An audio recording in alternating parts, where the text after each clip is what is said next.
दोस्तों, स्वागत करते हैं आपका हमारे चैनल एग्जाम सभा में। और आज हम एक बार फिर से one of the most important topic of history doctor Bhimrao Ambedkar, Bharat के संविधान के पिता, उनके बारे में समझने वाले हैं।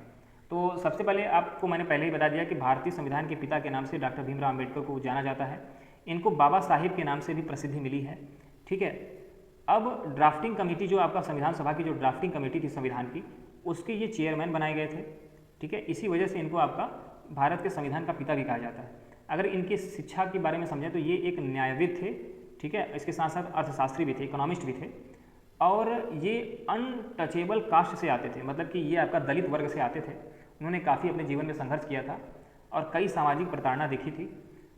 मेहो जो कि सेंट्रल प्रोविंस एमपी में इनका क्षेत्र में इनका जन्म हुआ था, और मराठी परिवार में इनका जन्म हुआ था, जो कि रत्नागिरी महाराष्ट्र से पैतृक निवास जो है वो संबंधित बताया जाता है। अर्थशास्त्र से इन्होंने पीएचडी किया था कोलंबिया विश्वविद्यालय से और लंदन स्कूल ऑफ इकोनॉमी से। मतलब इन्होंने पीएचडी जो है आपका दो अलग अलग विश्वविद्यालय से अलग अलग सब्जेक्ट में किया था। मतलब कि कोलंबिया विश्वविद्यालय से पीएचडी किया, इसके साथ साथ अर्थशास्त्र से आपका लंदन स्कूल ऑफ इकोनॉमिक्स में इन्होंने पीएचडी किया।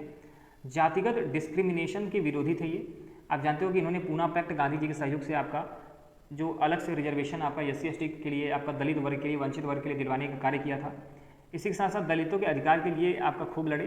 ठीक है, चाहे वो आपका आज़ादी के पहले हो चाहे वो आज़ादी के बाद हो, तो वो आपका हमेशा लड़ते रहे दलितों के अच्छी शिक्षा के लिए, अच्छा प्रतिनिधित्व के लिए।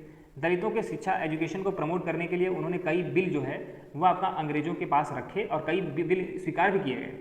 ठीक है, 1935 में जो गवर्नमेंट ऑफ इंडिया एक्ट बना तो रिजर्वेशन की व्यवस्था आपका पहली बार की गई थी इंडिया में। तो गवर्नमेंट में प्रतिनिधित्व आपका तय किया गया।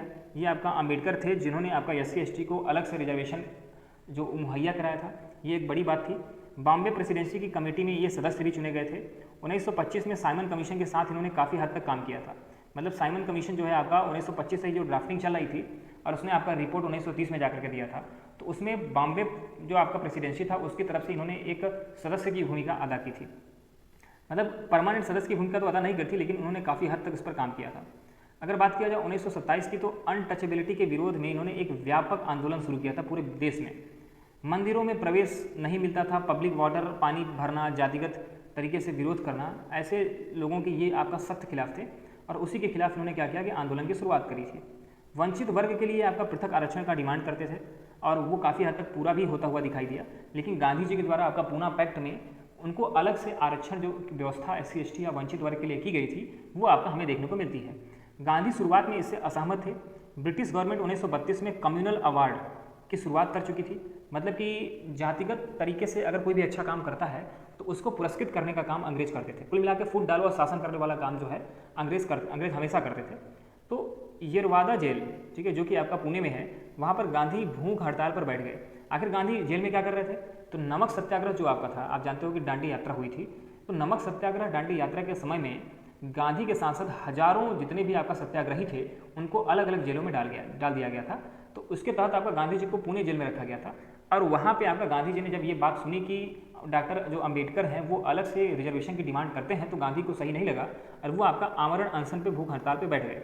अंबेडकर अपने पुस्तक में 1942 में ये बात लिखते हैं कि मुझे इस बात से बहुत आघात हुआ कि महात्मा गांधी मेरे विचारों से असहमत थे अनटचेबिलिटी को लेकर के।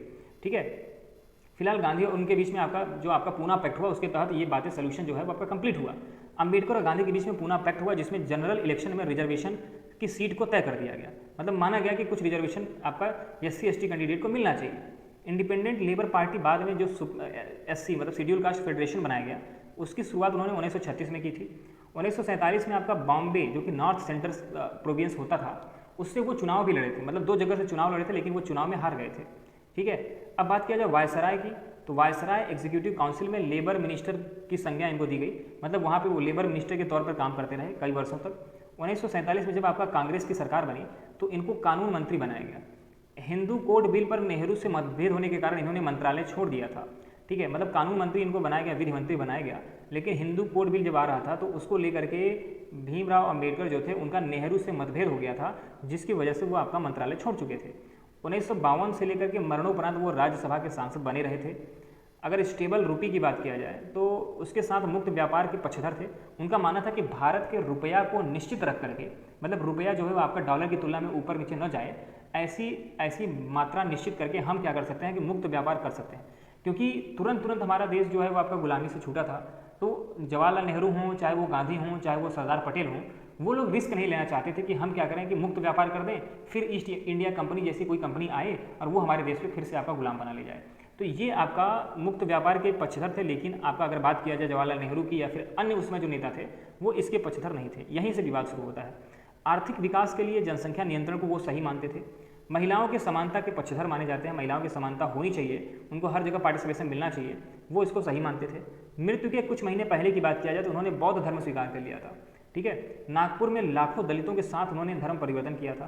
तो मतलब अगर मृत्यु समय बात किया जाए तो जो आपका भीमराव अम्बेडकर थे वो आपका हिंदू नहीं रहे थे, वो आपका बौद्ध बन चुके थे।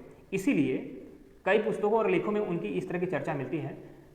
जैसे कि अगर इनके कई पुस्तकों की बात किया जाए तो the annihilation of caste, Pakistan or partition of India, the Buddha and his Dhamma, the evolution of provincial finance in British India, administration and finance of East India Company, ऐसी पुस्तकों का इन्होंने लिखा था, ऐसी पुस्तकों को इन्होंने लिखा था।